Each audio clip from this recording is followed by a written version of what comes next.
close your eyes. Let the noise of the modern world fade away. Let the hum of electricity, the traffic, and the notifications dissolve into a soft white static. We are going to a place where time has stopped. We are going to travel back nearly 2,000 years to a warm afternoon in late summer. Imagine you are standing on a dusty road in the region of Campania, Italy. It is August, in the year 79 AD. The air is thick with heat.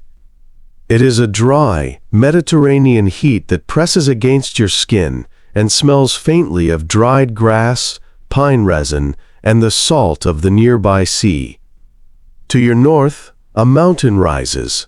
It is Mount Vesuvius. Today it is green and peaceful, a sleeping giant covered in vineyards that stretch almost to the summit. It casts a long, benevolent shadow over the plain. There is no smoke. There is no fire. There is only the hum of cicadas in the olive groves, a rhythmic, endless drone that sounds like the heartbeat of the afternoon. You are walking toward a city wall. The gates are open. This is Pompeii. Usually, when we think of this place, we think of the end. We think of the fire, the ash, and the tragedy. But today, we are not here for the end. We are here for the life. We are here to walk through the moments before the silence fell. We are here to step inside the homes of the people who lived here, to see their world exactly as they left it. You step through the Porta Marina, the gate facing the sea. The ground beneath your feet changes. You are walking on large, irregular paving stones made of gray volcanic basalt. They are smooth, polished by the passage of thousands of sandals and wagon wheels over hundreds of years. Look down at your feet. You can see the ruts carved deep into the stone. These are the tracks of carts that carried olive oil, wine, and grain into the city. They are the scars of commerce, frozen in stone. You step carefully, placing your feet in these grooves, walking exactly where a Roman merchant would have walked 2 millennia ago. The street is narrow. On either side, the walls of buildings rise up, plastered in red and white, baking in the sun. There are no windows on the ground floor, only high, small openings that let in light but keep out the heat and the dust. It is quiet here. It is the middle of the day, the time of the prandium, the midday meal and rest. The streets are relatively empty. The bustle of the morning market has died down. The shout of the fishmonger is gone. The clatter of the blacksmith's hammer has paused. There is a hush over the city. It is a warm, drowsy silence. You run your hand along the rough plaster of a wall as you pass. It is warm to the touch, radiating the stored heat of the sun. You can feel the texture of the ancient stucco, the grit of the sand mixed with lime. It feels real, it feels solid. We are not looking at ruins today. In your mind, build the roofs back up. Add the terracotta tiles, glowing orange against the deep blue sky.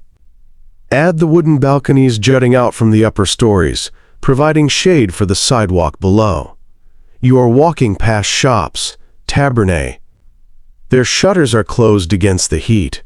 You can smell the faint aroma of baking bread coming from a bakery, the scent of yeast and toasted grain lingering in the heavy air. You pass a thermopolium, a hot food counter. The terracotta jars set into the stone counter are empty now, but you can imagine them filled with spiced wine, lentils, and garum sauce. But we are not staying in the street. We are looking for something more intimate.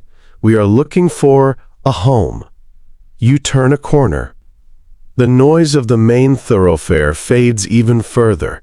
This is a residential street. The houses here are large, turning their backs to the public world.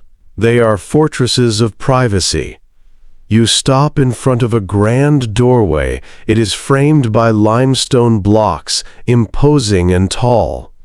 The heavy wooden doors are open, just a crack, inviting a breeze to enter. This is the entrance to a Roman domus, a private family home. It is a world within a world. Inside these walls, a family lived, loved, argued, and slept. Their secrets are still here, trapped in the air, waiting for someone to notice them. You stand on the threshold. The Latin word for this spot is fosses, the throat of the house. On the floor, in black and white mosaic tiles, is a greeting, salve, welcome. Or perhaps, in another house, the mosaic warns you, cave canem, beware of the dog.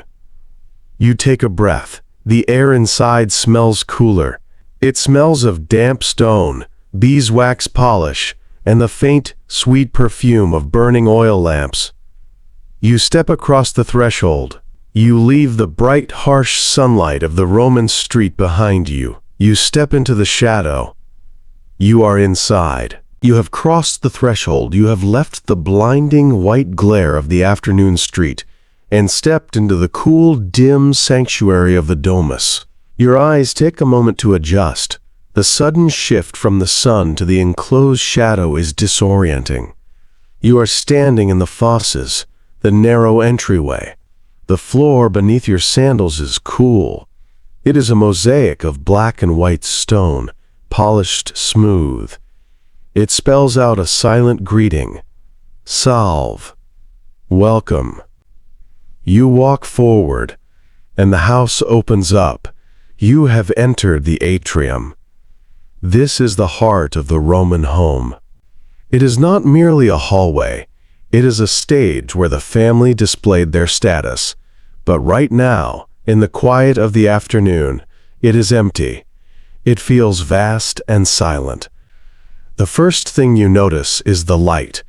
In the center of the high ceiling, the compluvium frames a perfect square of blue sky. Sunlight pours in, a solid, tangible shaft cutting through the dusty air. Directly beneath it lies the impluvium, a shallow marble pool. The water is perfectly still, acting as a black mirror reflecting the heavens. It radiates a subtle coolness, nature's air conditioning against the Italian heat. Look at the walls, they are alive with color, deep Pompeian red and vibrant ochre yellow. The frescoes depict columns and windows that aren't there, optical illusions meant to expand the space. The air smells of beeswax polish and old lime plaster. Against one wall stands the arca, the family strongbox. Bound in heavy iron and bronze studs, it is bolted to the floor, holding the master's coin.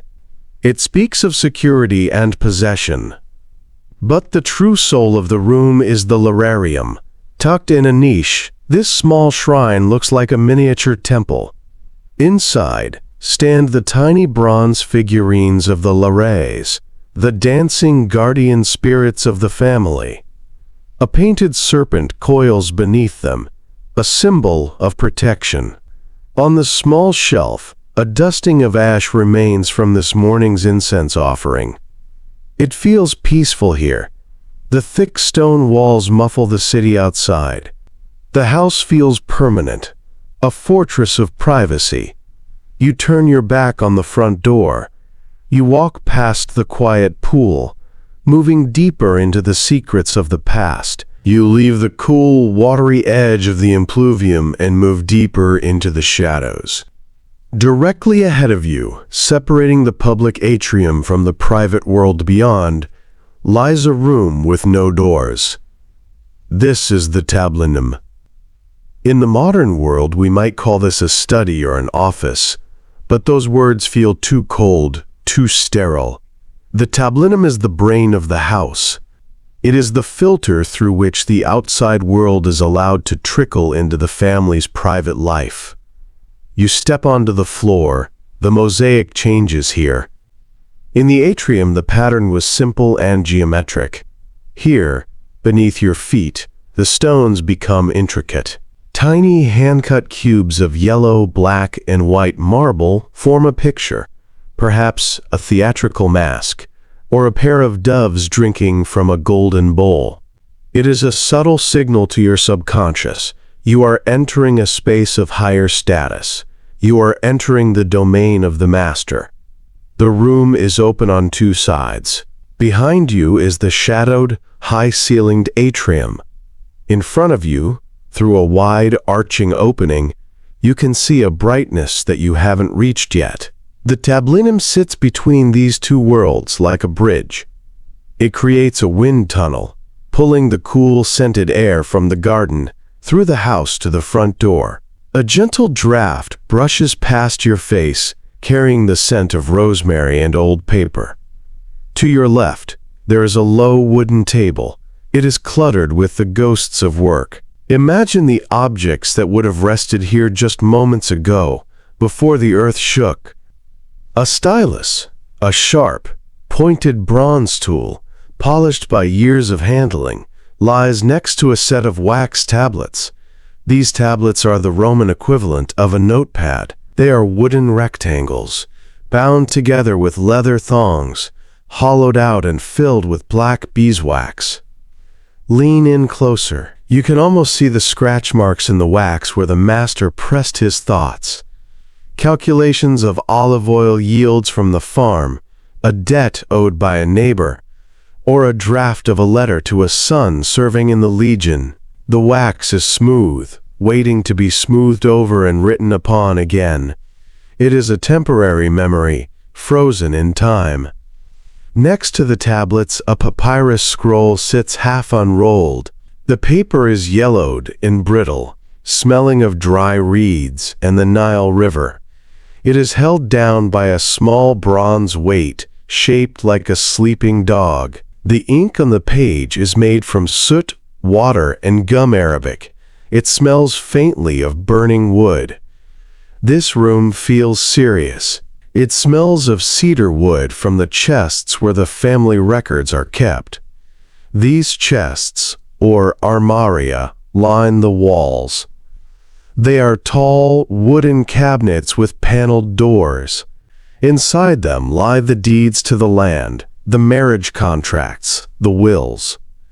This is the history of the bloodline, stacked in neat rows, protected from the damp and the mice. But the true genius of this room is not what is in it, but what you see through it. Stand in the exact center of the room, look straight ahead. The Roman architects were masters of the vista. They designed the house so that if a visitor stood at the front door and looked all the way through, their eye would be drawn through the darkness of the atrium, through the seriousness of the tablinum, to frame the bright, sunlit garden beyond like a painting. It is a promise of paradise. The tablinum says to the visitor, "I am a man of business, yes, but look beyond me. Look at the peace and beauty I have cultivated." Heavy curtains made of thick red wool hang on either side of the wide opening. Right now they are tied back with gold cords, allowing the light to flood in. You can see the dust motes dancing in the beam of light, swirling in the draft. You run your hand along the edge of the master's table. The wood is smooth, oiled, and warm. You feel like an intruder here, but a welcome one. The silence is heavy, filled with the weight of decisions made and letters written. But the light ahead is calling you. The green of the garden is vibrant against the red plaster of the study walls.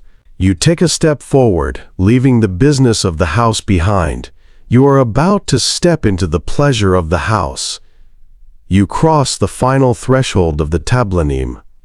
The ceiling opens up again. The shadows retreat. You are stepping into the sun. You step out of the shadowed study and blink. The light here is brilliant, a golden warmth that washes over you instantly. You have entered the peristyle. If the atrium was the head of the house, this is its lungs. You are standing in a large, open courtyard, but it feels more like a private cloister. This is the family's secret garden, a square of cultivated nature, hidden deep within the stone walls of the city. Look around you. You are standing under a colonnade. a covered walkway that runs around the perimeter of the garden. A forest of white columns surrounds you. They are fluted, carved with vertical grooves that catch the shadows. The bottom third of each column is painted a deep, glossy red, protecting the white plaster from the dirt of the garden. Above you, the wooden roof of the walkway provides a deep, cool shade. But just a few feet away, in the center, the sun beats down on the greenery.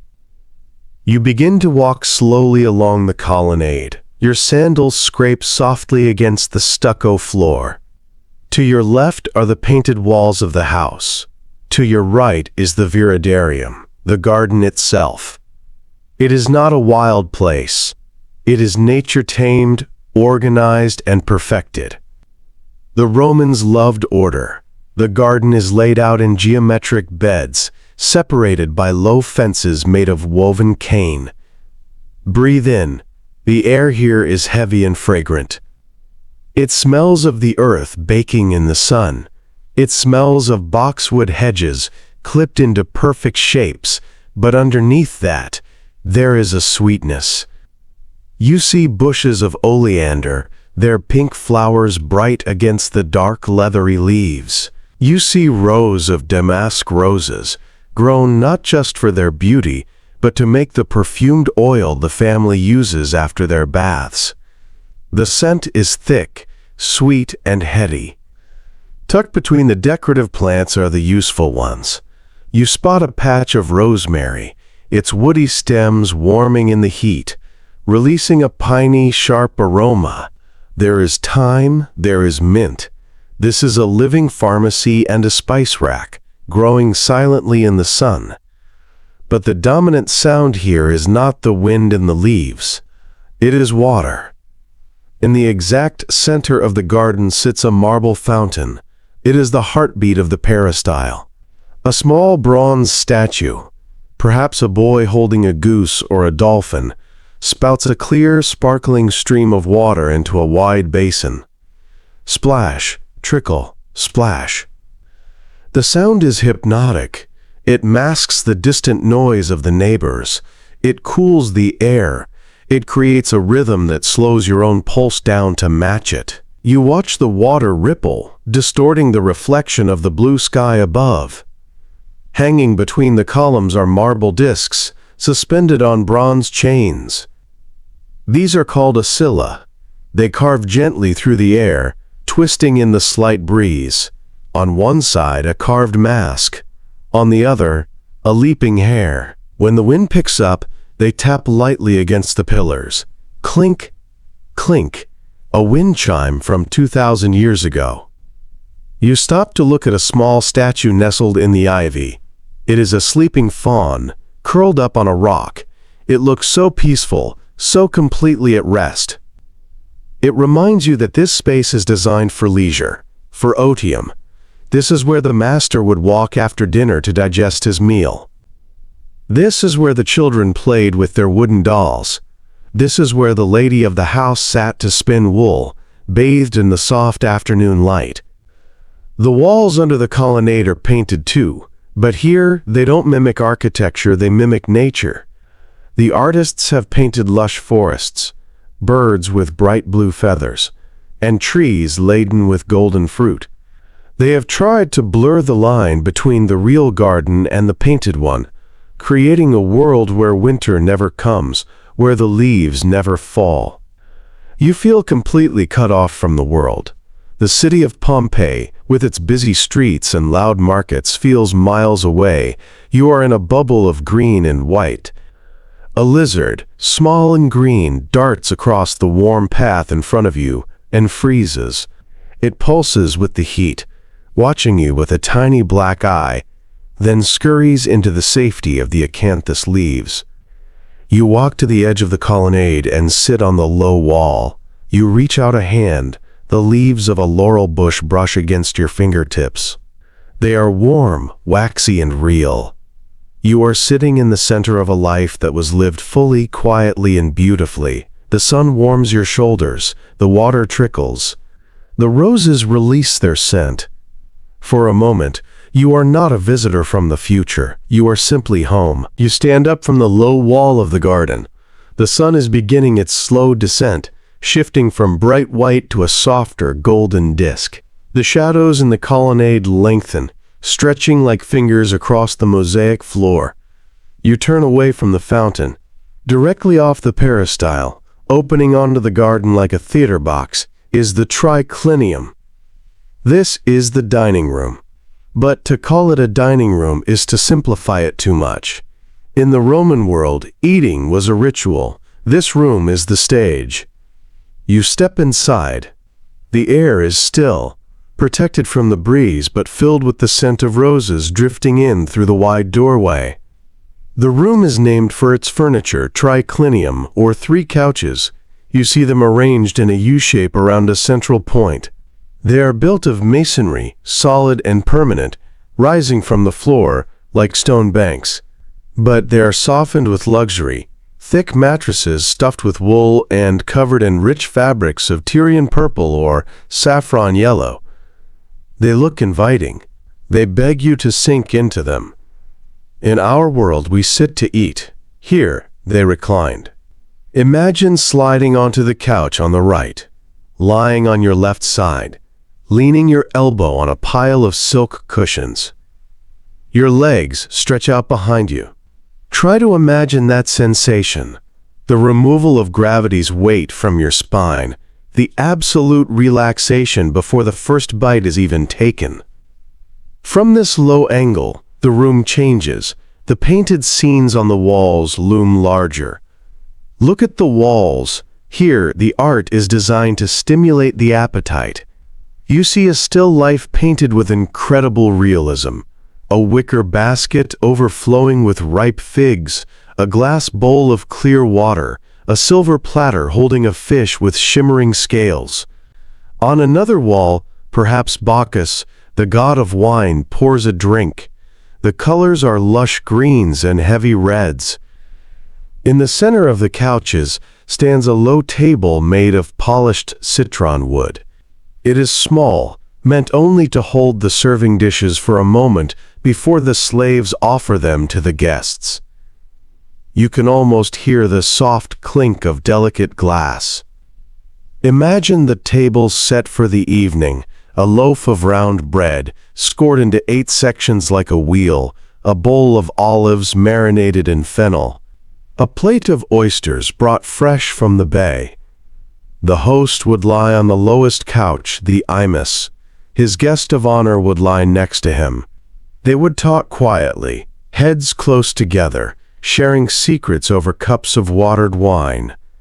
But the most important decoration in this room is the view. Lie back in your mind, rest your head on that imaginary cushion, look out. The triclinium is positioned perfectly. As you eat, your gaze is directed straight out through the wide door, past the columns and into the garden. You watch the light fade on the fountain. You watch the birds settle into the ivy. The floor beneath the table is a masterpiece of wit. It is a mosaic depicting the aftermath of a feast. The artist has created stone pictures of chicken bones, walnut shells, and cherry pits, scattered across the white background. It is a visual joke, an unswept floor that stays forever perfectly arranged. It is quiet here now. The guests are ghosts. The wine is gone. But the atmosphere of leisure remains heavy in the air. This room was built for pleasure. It was built for the slow, deliberate enjoyment of life's best moments. You run your hand over the smooth edge of the stone couch. You take one last look at the garden, framed like a living painting.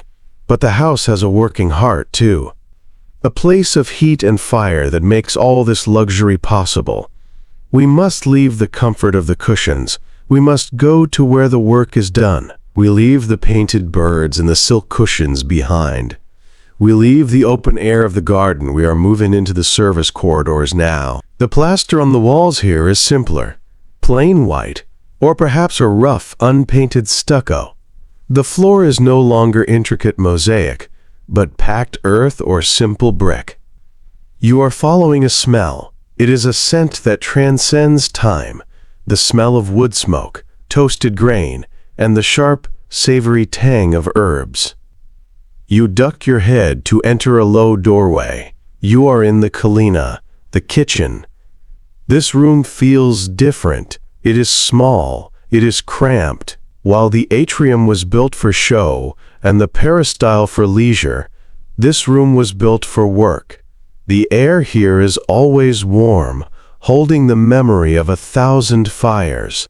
The walls are not bright red or yellow. They are darkened, stained with layers of soot that have built up over decades. There is no chimney. The smoke from the cooking simply drifted up to a high window or a hole in the ceiling. Even now, in the quiet, the room feels hazy, as if the ghosts of old meals are hanging in the air. Dominated one wall is the heart of the room, the masonry stove. It does not look like a modern oven. It looks like a high brick counter, waist high. The top is flat, made of tile and heat-resistant stone. Underneath, there are arched openings where the wood and charcoal were stored. Imagine the fire that burned here. It wasn't a roaring bonfire. It was a controlled bed of charcoal embers, glowing with a pulsing red heat on top of the counter.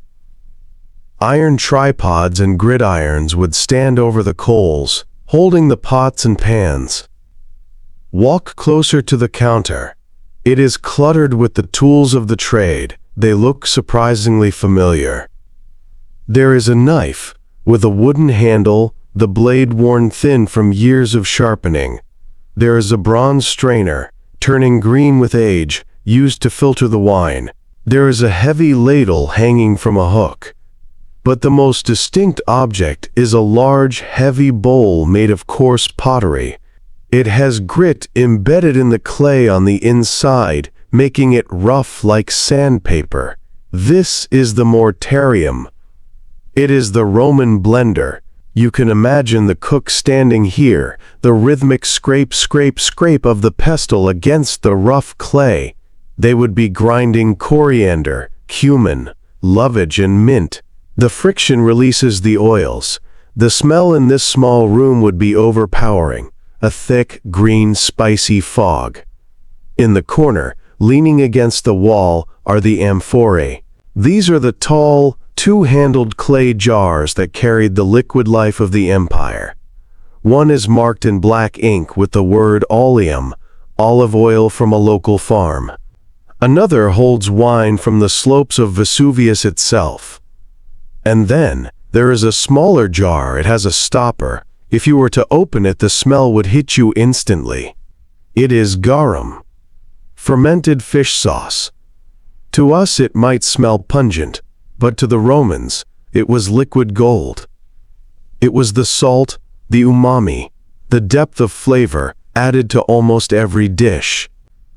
The kitchen was not just a place of cooking, it was a place of spirit. Look at the wall near the stove. Just like in the atrium, there is a painting. But this one is rougher, painted perhaps by a slave rather than a master artist. It depicts two snakes approaching an altar. This is the shrine to the household gods of the pantry, the penates. They watched over the food supply. They ensured the flour didn't mold and the oil didn't go rancid. Every time the cook lit the fire in the morning, they would toss a pinch of salt or a piece of bread into the flames as an offering. The divine and the domestic were inseparable. There is something else in this room, something that might surprise a modern visitor. Tucked into a corner, often right next to the stove, is a low masonry bench with a hole in the top. It is the latrine. To the Roman mind, this was practical. The kitchen had water. The kitchen had a drain that flushed into the street. Why not put the toilet where the water was? It is a stark reminder of how different their concepts of privacy and hygiene were from ours. But let's step back to the stove. The fire is out now. The ashes are cold, but you can feel the energy of this space. This was the engine room. While the master discussed politics in the study, and the mistress spun wool in the garden. This room never stopped. It was a place of chopping, grinding, boiling, and baking. It was the warmest room in the house.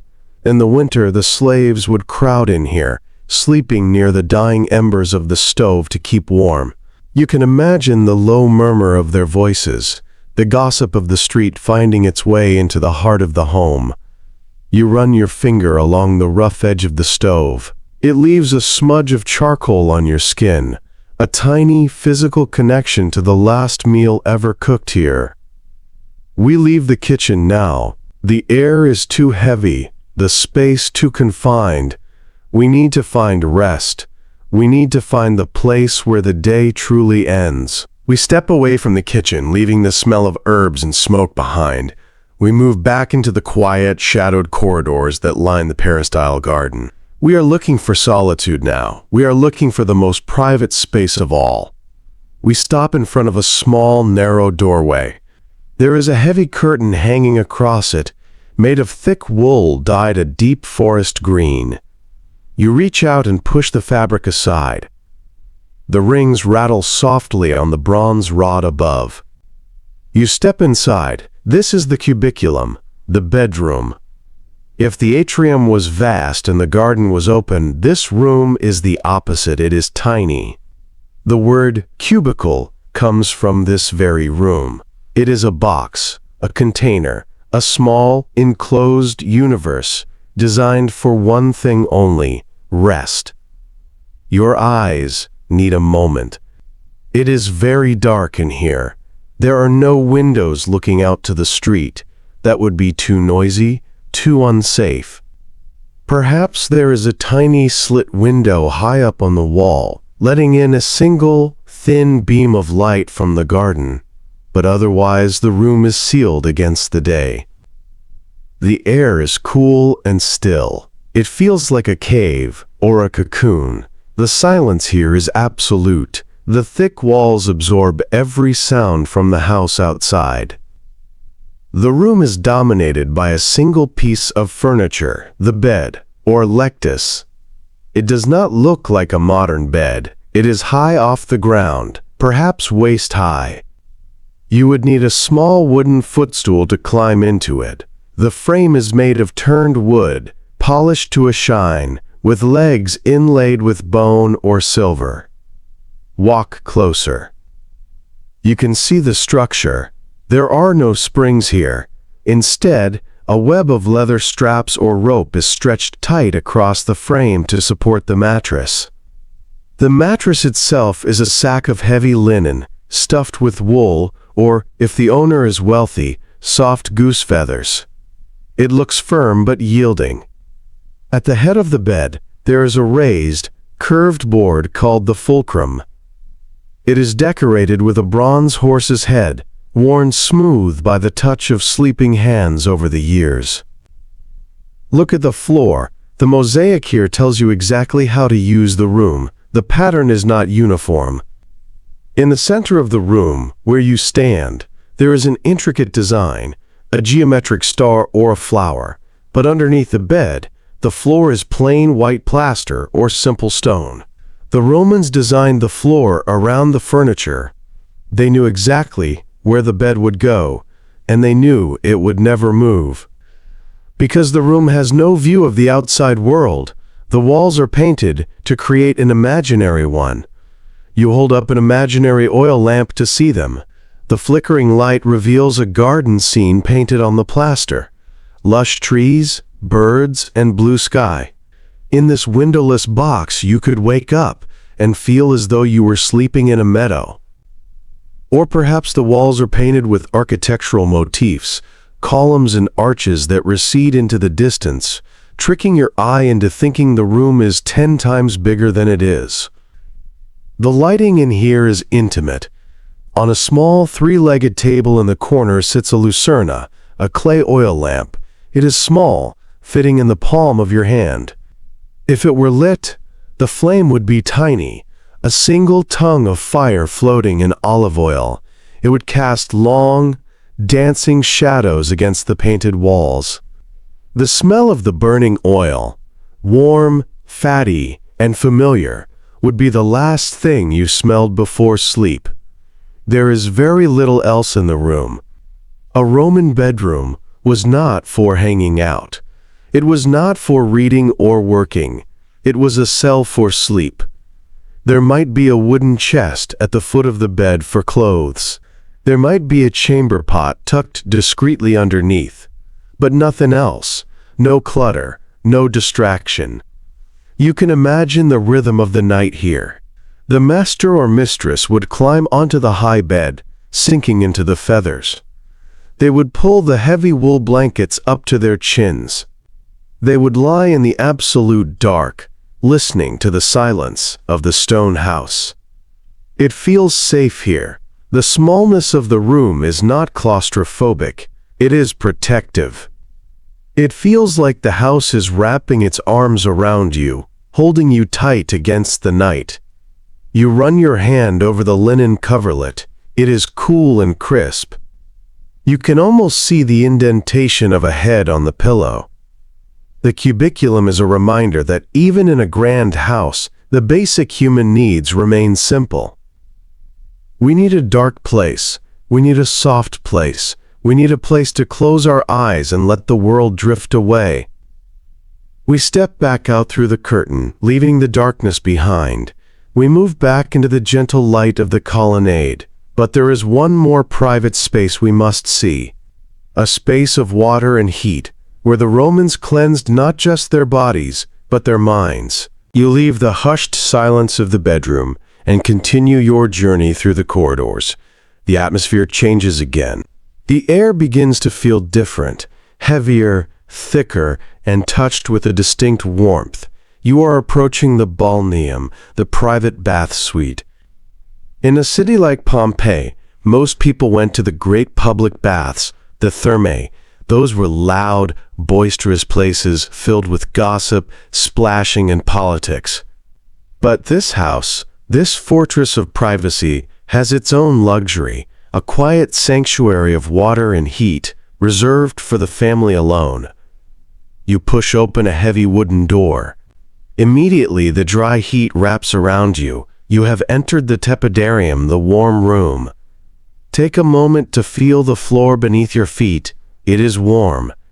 Not just sun-warmed, but radiating a deep, steady heat from within. You are standing on top of a marvel of engineering, the hypocaust. Imagine that beneath these mosaic tiles, there is a hollow space. Pillars of brick stack up to hold the floor suspended. In that crawl space, hot air from a wood-fired furnace is circulating, warming the stones from below. It is invisible, silent heating. The Romans conquered the cold by walking on top of fire. You sit on a marble bench running along the wall. The stone, usually cold, is pleasantly warm against your skin. This is the room for transition. It is where you sit to let your body adjust, to let the pores open, to let the cares of the day begin to melt. The walls here are decorated with scenes of water nymphs and river gods, painted in cool blues and greens to contrast with the heat. The light comes from a small, round window high in the vaulted ceiling, a single eye looking up at the sky. But the true heart of the bath is the next room. You move through an arched doorway into the caldarium, the hot room. Here, the air is thick with steam.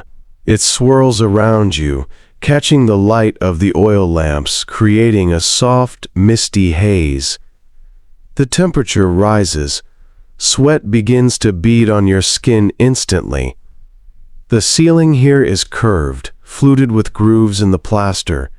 This is a brilliant design choice. The condensation that forms on the ceiling doesn't drip down onto the bather in cold, annoying drops. Instead, it runs down the grooves to the walls, sliding silently to the floor. At one end of the room is the alveus, a hot water plunge bath. It is lined with white marble steps leading down into the clear, steaming water. Imagine stepping in. The heat envelops you. You lean back against the smooth stone rim. You are floating in warmth. The silence is profound here, broken only by the soft drip-drip of water and the faint hiss of steam. In the modern world, we wash with soap and lather. The Romans washed with oil. Picture the ritual.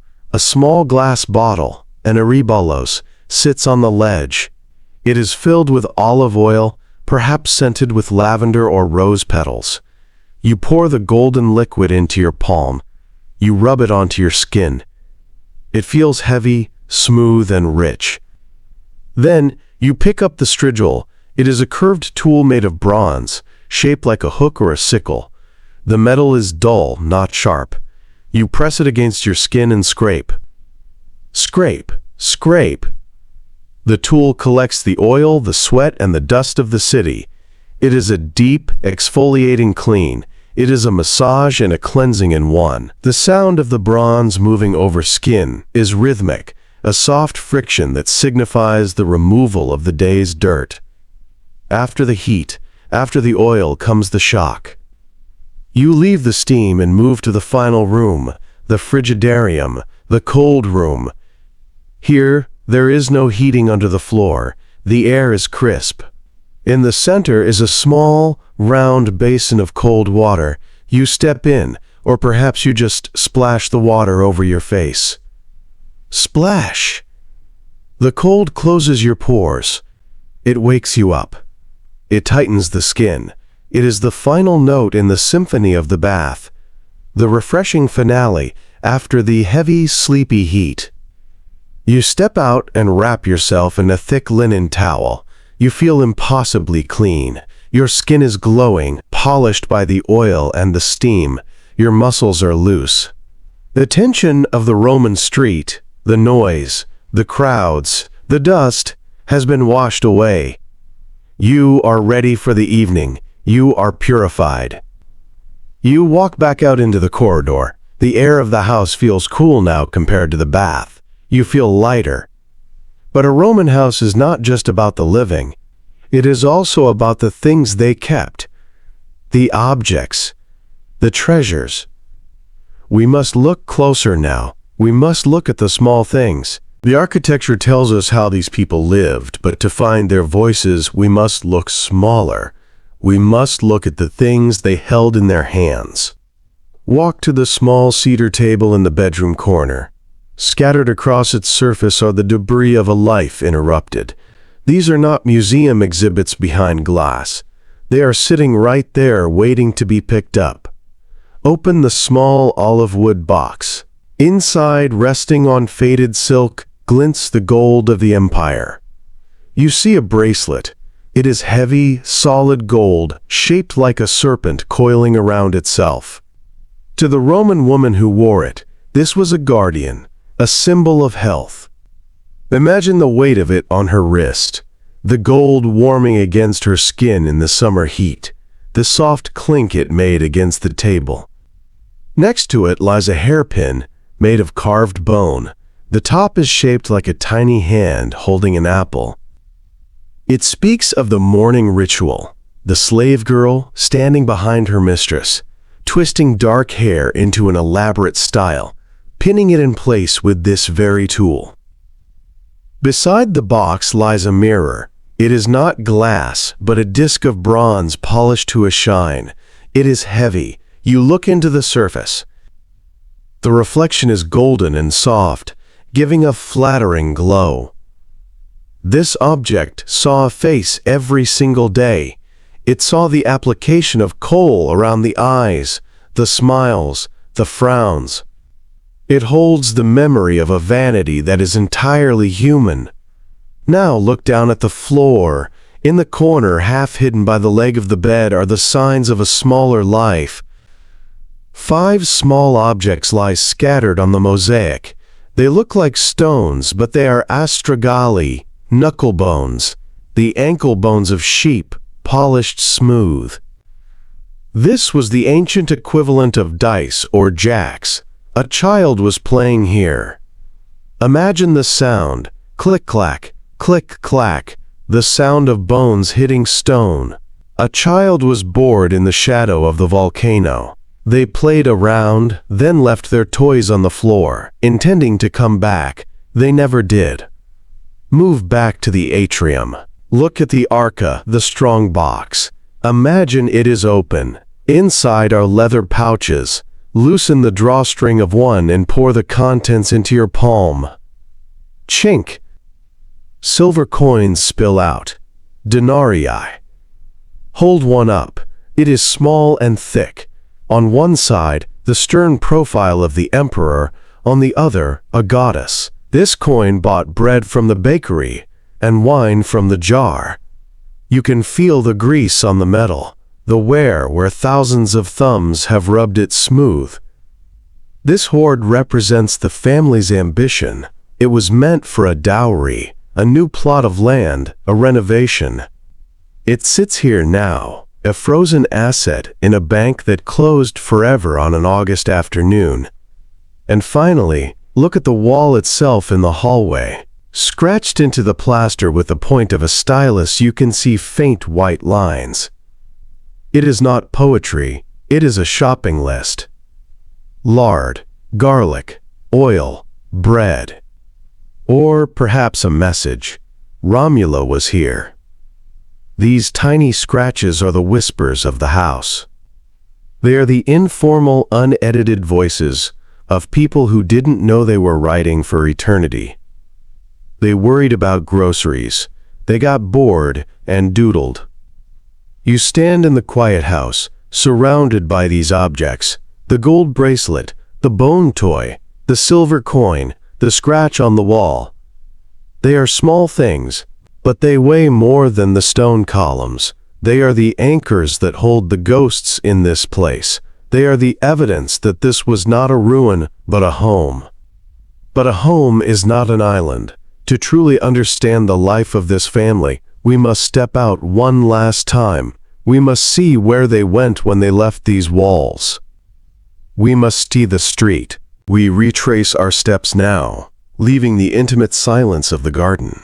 We walk back through the shadowed atrium to the fosses, the throat of the house. But before we step out, look to the side. The facade of a Pompeian house was rarely a blank wall. It was a marketplace. Flanking the grand front door are separate rooms that open directly onto the sidewalk, the tabernae, the shops. This is where private wealth met public commerce. Step inside one. It is a small room, perhaps only 10 feet wide, with simple whitewashed walls. The floor is packed earth or concrete. The dominant feature is the counter, an L-shaped structure of masonry, covered in marble fragments. Built directly into the countertop are large terracotta jars, known as dolia. Peer inside. In one, dried lentils rattle like rain. In another, chickpeas. In a third, the dark liquid of spiced wine. This was a thermopolium, a snack bar, the fast food of the ancient world. Imagine the noise here hours ago, the clatter of bronze coins, the shout of the shopkeeper, the smell of hot sausage and garlic drifting into the street. The family in the grand house behind might have owned this shop, staffing it with slaves to sell oil from their estate or surplus wine. The Romans were practical. They lived on top of their commerce. The smell of money was as sweet as the smell of roses. But now it is evening. The shop is closing. Watch the process. The front is entirely open, but a track is carved into the stone threshold. The shopkeeper slides heavy wooden shutters into place. Thud, thud, thud. One by one, the boards lock together. A heavy iron bar drops into place. The noise of the street is cut off. Step out onto the sidewalk. The sun has dipped below the city walls, turning the light to a deep, bruised purple. The street is paved with massive, polygonal blocks of gray lava stone, uneven and worn smooth. Look closely at the road. It is deeply rutted. You see parallel grooves worn into the stone by iron-rimmed wagon wheels, the tracks of time carved into the earth. Crossing the street are three large oval stones. These stepping stones allowed pedestrians to cross the muddy road without dirtying their sandals. You step onto one, standing elevated above the dust. Listen. To your left, on the corner, is a sound that never stops. Splash, splash, splash. It is the public fountain, the Lacus. A rectangular stone basin sits below a stone spout, carved like a lion or a theater mask. Water gushes from the mouth, clear and cold, brought by aqueduct from the mountains. This was the social hub. Slaves came to fetch water. Horses stopped to drink. Gossip was exchanged. Even now the water flows, overflowing the basin to wash away the dust of the day. It is a clean, refreshing sound. The street is emptying. The wagons are gone. You see a few figures hurrying home, tunics fluttering. You see a man lighting a lamp, shielding the tiny flame. The city is winding down. The frenetic energy of the day bleeds away. You turn back to the great door of the house. The domus stands silent, a fortress against the night. The family is inside. The doors are bolted. We have seen their house, their shop, their street. But there is one final aspect we haven't touched, the end. We must move to the edge of the story to understand how they faced the silence coming for them. The purple twilight has deepened into true night. The sky above the atrium is now a heavy, starless black. The house turns inward. The connection to the street is severed. Now begins the nightly ritual, the conquest of the dark. It starts with a sound, the soft clink of pottery. A slave moves through the rooms, carrying a taper lit from the kitchen fire. They are lighting the lucernae, the oil lamps. The light comes slowly, in pools and pockets. The wick, made of linen, drinks up the olive oil. The fire sputters, then steadies into a small orange tear. It gives off a scent, fatty, earthy, and comforting. The shadows begin to dance. The frescoes were designed for this light. The flickering flames make the painted figures move. The architectural illusions seem to deepen. The house feels more alive now than in the sun. You walk toward the tablinum. The master is there. He is reading, holding a scroll, illuminated by a tall bronze candelabrum holding 3 lamps. Perhaps he reads Virgil. The words are the comforts of tradition. In the triclinium, the meal is over. The family has moved to the edges of the room. This is the time for conversation, the low murmur of parents discussing the harvest, the whisper of children playing a final game, the strumming of a lyre wandering through the stone halls. It feels incredibly intimate. The circle of light created by a lamp is small. To see someone, you must be close. The darkness forces connection. You walk out into the peristyle garden. The moon reflects in the fountain basin, a cold silver coin in black water. The garden is full of night sounds. Crickets, a nightjar calling, leaves rustling. But underneath it all, there is a vibration. If you press your hand against a limestone column, you might feel it, a faint tremor, a shudder in the earth. It is so subtle the family ignores it. They have felt it for days.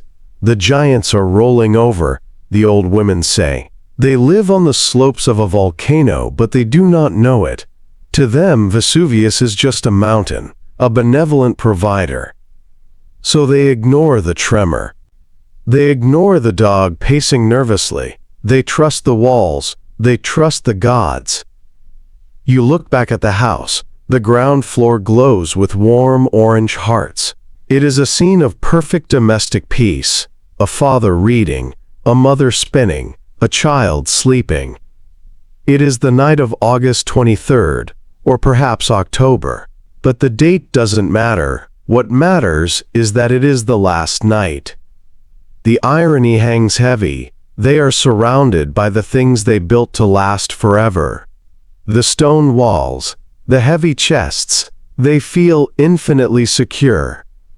But you, the visitor from the future, know the truth. You know the mountain in the dark has woken up. You want to shout, "Leave the scroll, take the children and run." But you are a ghost. You can only watch. The lamps burn low. The oil is consumed. One by one, the flames wink out. The house begins to surrender to the dark. The morning comes. It is a morning like any other. The sun rises over the mountains, burning off the mist from the bay. The roosters crow. The heavy wooden shutters of the shops are unbarred with a familiar clatter. The water starts flowing in the fountains. Inside the house, the routine begins. The slaves are up first, rekindling the fire in the kitchen stove. The smell of baking bread drifts through the atrium. The master washes his face in cold water. The mistress opens her jewelry box. For hours, the day is normal, but the earth is restless. The tremors that shook the columns last night are more frequent now. The water in the impluvium pool is rippling, sending tiny concentric circles out from the center, though there is no wind. Then, just after midday, the world changes forever. It does not begin with fire, it begins with sound. A crack. A deafening, tearing sound that seems to come from the center of the earth. It is loud enough to shatter the silence of the afternoon nap. It is loud enough to stop every conversation in the city. You run to the garden, you look north. The mountain is gone. In its place is a pillar. Pliny the Younger, watching from across the bay, would later describe it as resembling a, quote, umbrella pine. It is a column of gray smoke and ash, shooting straight up into the stratosphere. It goes up and up, miles high, defying gravity. Then, at the very top, it flattens out, spreading like the branches of a tree. It is magnificent. It is terrifying. It is silent after the initial roar. The column just grows, billowing and unfolding, white and gray and black. The sun is still shining on Pompeii. The birds are still singing, though they sound confused. The people in the streets stop. They stare. They point. They do not run yet. They do not know what a volcano is. There isn't even a word for volcano in Latin. They think it is a fire. They think it is a weather phenomenon. But then, the cloud begins to drift. The wind pushes the top of the pine tree south, directly over the city. The sun goes out. It happens quickly. One moment, it is a bright summer afternoon. The next, a shadow sweeps across the rooftops, darker than any storm cloud. The temperature drops. The light turns an eerie, sickly gray. And then the rain begins. But it is not water. Click, click, clatter. Small gray stones begin to fall from the sky. They are pumice lapilli. They are light, airy volcanic rocks filled with bubbles. They bounce off the roof tiles. They rattle against the leaves in the garden. Click, click, click, click. The sound grows. It becomes a roar. It sounds like a hailstorm, but dry. The stones are warm. They smell of sulfur. Inside the house, the family retreats. They come in from the garden. They close the wooden shutters. They stand in the atrium, looking up at the compluvium, the open square in the roof. Through that opening, the stones pour in. They splash into the pool. They bounce onto the mosaic floor. They accumulate quickly, an inch, 2 inches. The slaves bring the lamps back out. It is 1 p.m., but it is as dark as midnight. The flickering orange flames are lit again, casting long, jumping shadows. The house, which was their sanctuary, is now under siege. The roof tiles are heavy. The weight of the stones accumulating on them begins to strain the timbers. You can hear the wood groaning, a deep creaking protest against the unnatural load. Panic begins to set in, but it is a slow panic, a confusion. What is happening? Will it stop? The father goes to the door. He looks out into the street. The ground is already covered in a white blanket of pumice. It looks like snow, but it is gray and desolate. People are walking by, covering their heads with pillows tied on with cloth strips. They are carrying lanterns. They look like ghosts wandering in a fog. The air is getting hard to breathe. It is thick with dust. It tastes metallic. You cough. The fine ash coats your throat. The family faces a choice. It is the most important choice of their lives, though they do not know it. Stay. The walls are thick. The house has stood for centuries. Surely it is safer here than out in that blinding gray storm. Go, but go where? The streets are filling up. The darkness is absolute. And what about the gold? What about the silver? What about the gods in the shrine? You watch them hesitate. You see the mother clutching her jewelry box. You see the father gathering the coins. You see the dog hiding under the table, whining softly. They decide to wait, just a little longer, just until the rain of stones stops. But the stones do not stop. They fall harder. The layer in the garden rises. It covers the roses. It covers the fountain. It creeps up the painted columns.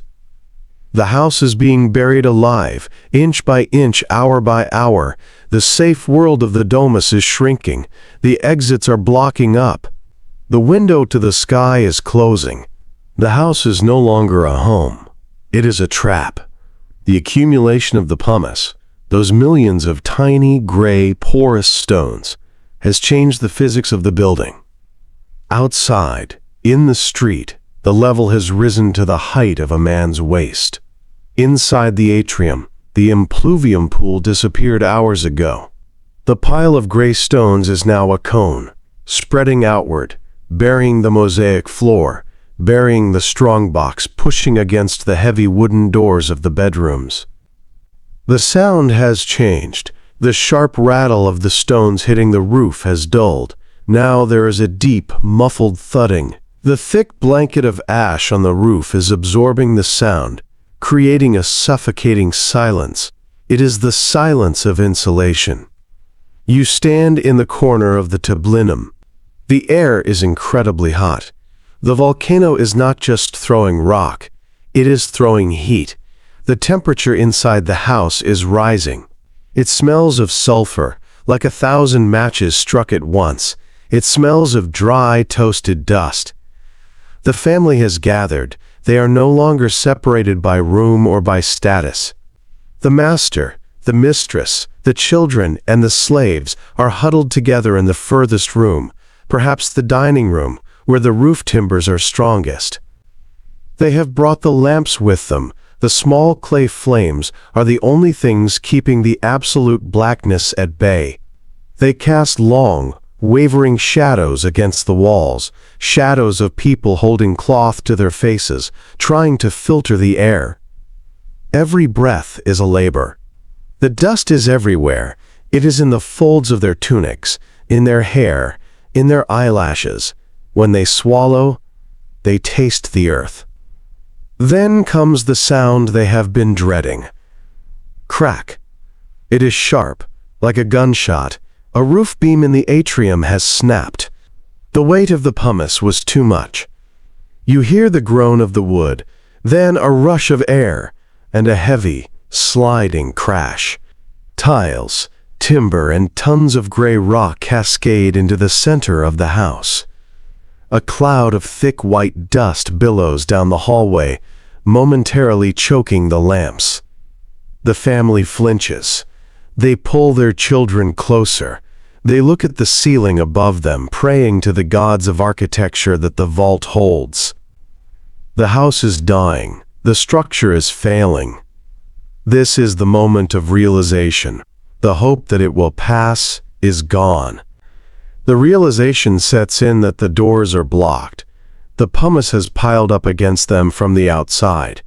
Even if they wanted to run now, they would have to dig their way out. They are entombed.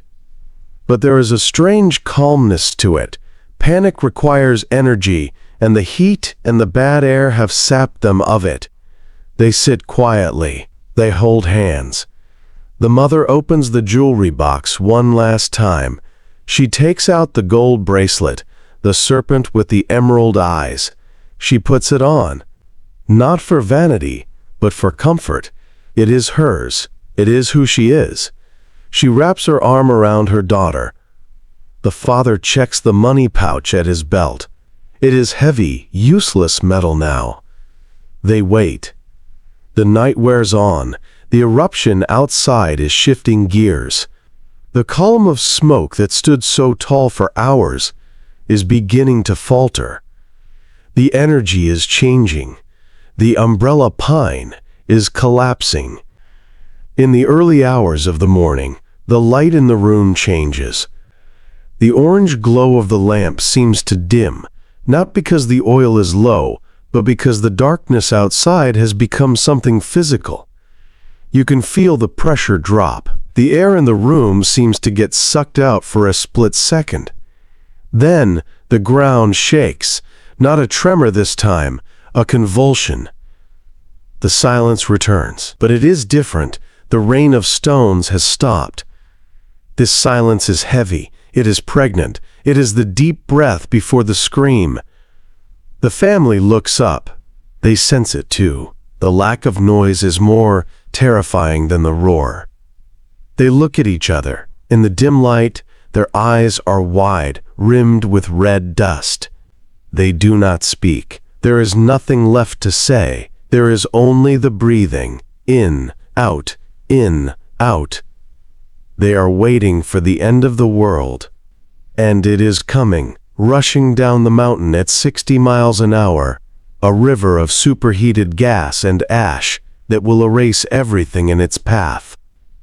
But for now, in this last suspended moment, they are still here. The lamp still burns. The heart still beats. They are still a family in their home. The end does not come as a battle. It comes as a wave. Outside the walls, the mountain has collapsed. The column of ash, unable to support its own weight any longer, falls back to earth.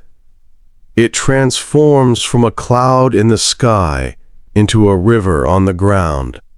A pyroclastic surge, a superheated avalanche of gas, ash, and rock races down the slopes. It moves faster than a hurricane. It is silent in its approach because it moves faster than sound. Inside the house, the air changes instantly. The temperature spikes. The lamps flicker and die, starved of oxygen. The family in the dining room does not have time to be afraid. The nervous system cannot process what is happening fast enough. There is a sudden, overwhelming heat, a flash of darkness darker than night. The surge hits the city. It flows over the walls. It flows through the streets. It pours into the windows. It is not a fire that burns buildings down to ash. It is a suffocating blanket. It fills the spaces. It fills the garden, burying the fountain. It fills the atrium, burying the pillars. It swirls into the rooms, packing them tight with fine, hot ash. In that fraction of a second, the biology stops. The breathing stops. The heart stops. The bodies of the family, the father, the mother, the child, the dog, are covered. The ash packs around them, molding to every curve of their tunics, every strand of their hair, every expression on their faces. They do not fall. They are held in place. The mother is still holding the child. The father is still reaching for the door. The dog is still curled under the table. The ash hardens. It cools. It turns to stone. The house is gone. The street is gone. The entire city of Pompeii, which had been a vibrant, noisy, colorful hub of life just 24 hours ago, has ceased to exist.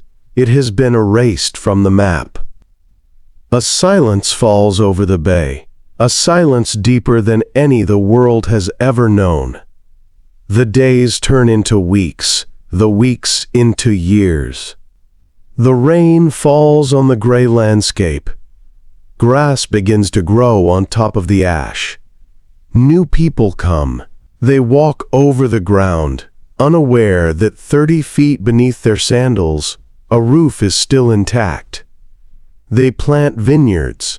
The roots of the vines push down through the soil. They hit something hard, a tile, a wall, and turn aside. The name Pompeii is forgotten. It becomes a rumor, a legend of a lost city. But down in the dark, in the airless, lightless tomb of the dining room, time has stopped. The organic matter, the bodies, the clothes, the wood of the table, slowly decays. It turns to dust. It vanishes. But the ash remains.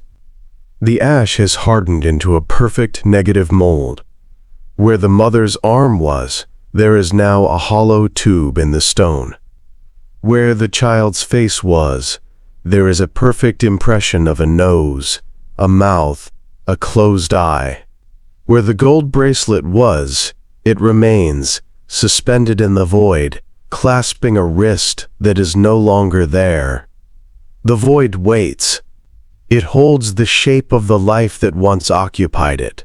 It holds the gesture of protection. It holds the cringe of fear. It holds the peace of sleep.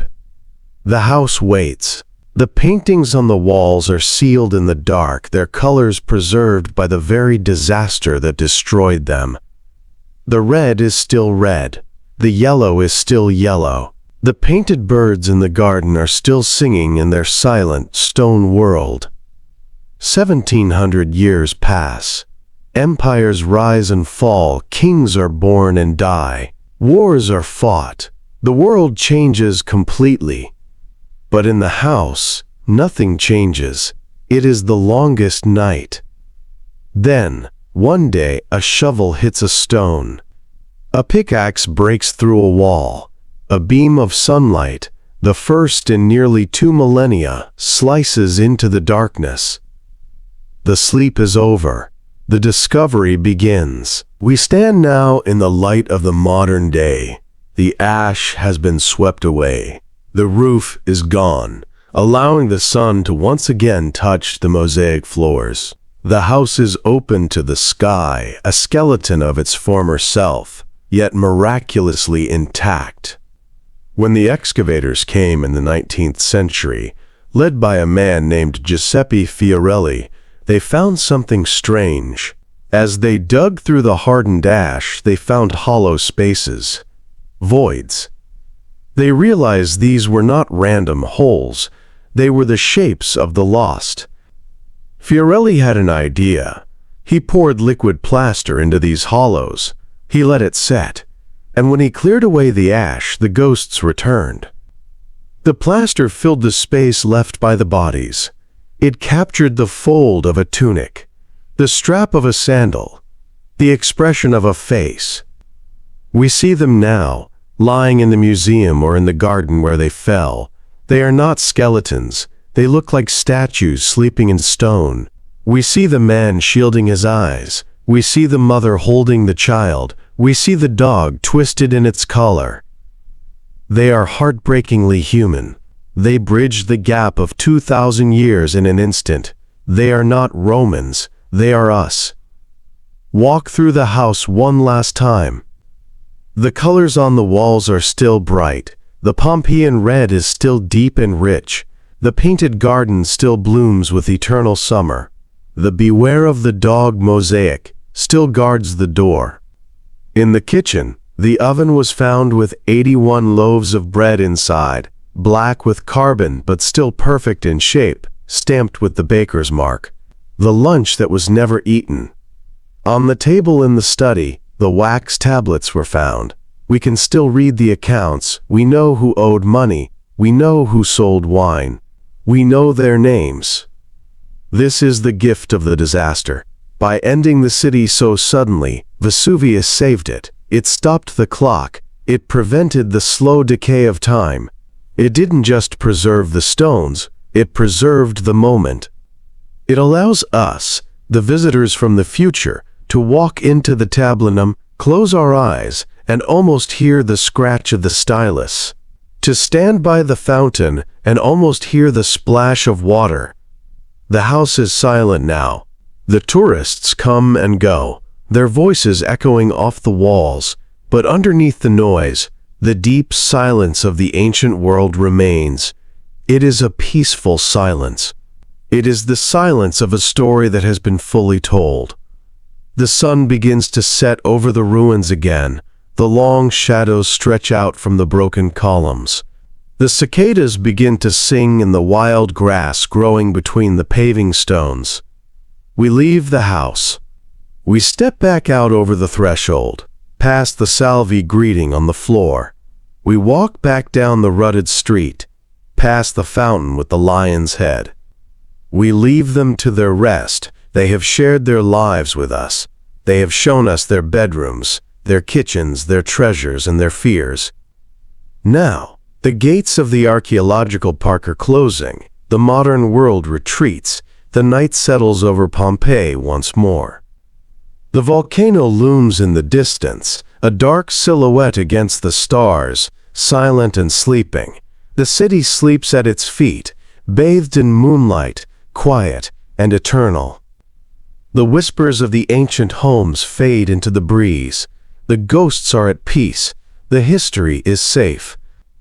And now, as the darkness wraps around the stone walls and the olive trees, it is time for us to leave this place. It is time to let the past drift away. Close your eyes. Let the image of the sunny atrium fade. Let the sound of the fountain slow down. Let the warmth of the Roman sun melt into the comfort of your own bed. The city is sleeping. The world is turning. All is quiet. Good night.